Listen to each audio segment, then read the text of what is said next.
1902, ages 43 to 54. In 2 years, the Ogyong had changed from a ferocious, unexplored area to quiet villages and people who worship God. It was 1890, and the Calabar mission suggested Mary should go home to Scotland for a rest. Mary agreed to leave, for once again she was ill and worn out from running. A few days before she left, she and 3 of the twin children were walking through the jungle when Mary heard a blood-curdling sound. A leopard was stalking them, practically treading on Mary's heels. She vowed later she felt his hot breath. He was snarling deep in his throat, ready at any moment to pounce. The children knew they did not dare run, but they walked quicker, stiff with terror. Mary kept them in front of her and prayed over and over, "O God of Daniel, deliver us." Finally, the leopard grew tired of his game and bounded away. Goodbye to all of this, thought Mary as she turned her thoughts towards Scotland and her home. How can I bear to leave these people, and how will they behave after I am gone? Back home in Scotland, Mary spoke in many churches, and people traveled for miles to hear her. She was probably the most famous missionary in Scotland at this time. Mary pleaded for people, especially women, to come to the mission field and help. It is not necessary to know how to speak French, play the piano, or embroider, she said. If you can love children and work with your hands, come and help. Where are the soldiers of the Lord Jesus? She asked an audience. When the Queen needs soldiers, thousands of our best men volunteer. The King of Kings needs soldiers too, but where are they? In February 1892, after a year in Scotland, Mary returned to Akane. "Run, Ma, run," were the first words to greet her. 2 of the tribes in Akane are going to war over a land argument. Mary sent a runner with a message to say she was on her way and forbidding the chiefs to make war. Sometimes, to gain time, she would make up an official-looking document out of a roll of white paper. She would make splashes of ink on it, scribble a few lines of anything in English, and send it on ahead. Wow. By the time the chiefs discussed the important-looking paper and passed it around for everyone to see, Mary would arrive.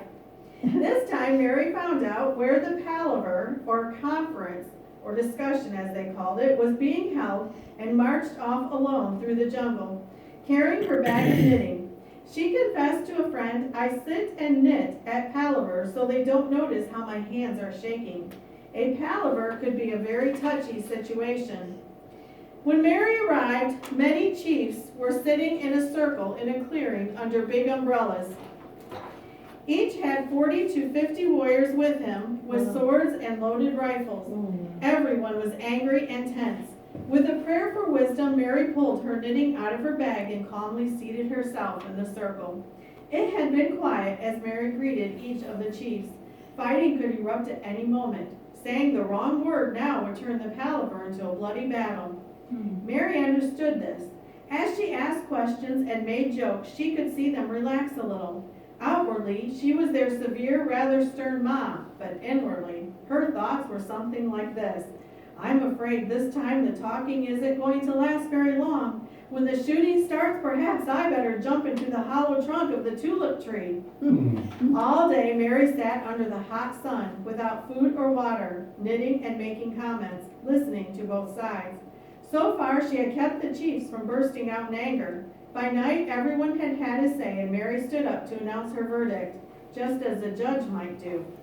The people were quarreling over a piece of land, so Mary told the men on her right to draw with a stick in the mud and make a map of the land. "Would you rather draw a dividing line, or would you rather choose the piece of land?" she asked the ones on her right. They chose to draw the line, carefully dividing the map into equal parts. She turned to the group on her left. "Now your group may choose which half of the land you want." Both groups nodded their heads and praised the white Ma for being so fair and clever. They all began to laugh and parted good friends. Mary had the long homeward trip to make that night, alone. Her house in Akane was lovely with a lawn around it, and sometimes she had 9 babies in baskets. She was very disappointed because no one in Scotland came to help her. Mary knew if she kept running and trying to raise the twin babies alone, she would soon be ill again.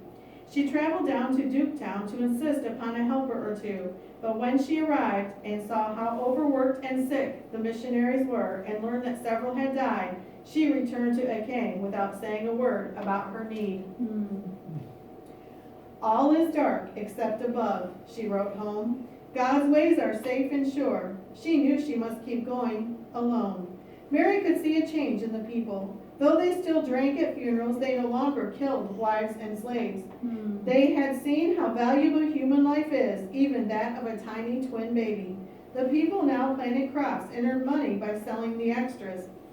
Mary had classes at the Akang school in the morning and the Ifako school in the afternoon. Both tribes were proud that she had come to live with them. Mary laid down a system of law and order in the Akayong. As punishment, she once twisted a gun away from a drunken man and refused to return it for 8 days.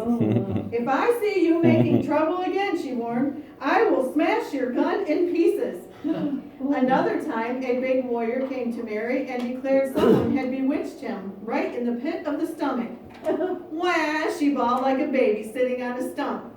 Mary stood over him with a bottle of castor oil, rapped him on the nose with a spoon, and told him to open his mouth wide. He refused.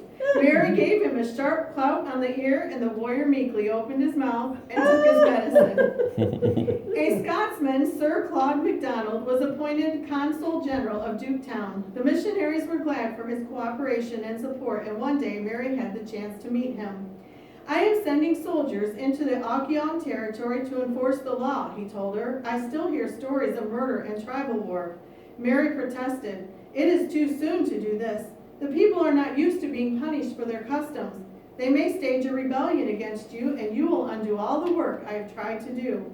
Sir Claude looked stern. My orders are to send a vice consul up to Akayong. Suddenly he chuckled. Mary, I'm sending you.